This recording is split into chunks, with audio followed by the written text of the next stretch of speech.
என் கூட அடிக்கடி சண்டை போடுவா. ஆனா பாசம் கொஞ்சம் நஞ்சம் இல்ல, அவ்வளோ இருக்கும். நானும் அவளை அவ்வளோ லவ் பண்றேன். எவ்வளவுதான் சண்டை போட்டாலும் அவ கண்ல இருந்து ஒரு சொட்டு கண்ணீர் வந்தாலும் அதை என்னால பார்க்க முடியாது. அவ்வளோ செல்லமா நினைக்கிற என் தங்கச்சிக்கு இன்னைக்கு ஸ்பெஷல் டே. ஹாப்பி பிறந்த நாள் என் செல்ல தங்கச்சியே.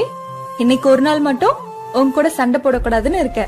வம்பு பண்ண அவ்வளவுதான். லவ் யூ டி மை தங்கச்சி. என் கூட அடிக்கடி சண்டை போடுவா.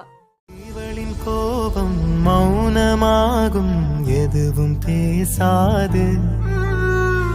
இவளின் அழுகை அமிலமாகும், தாங்க முடியாது. இவனது விருப்பமே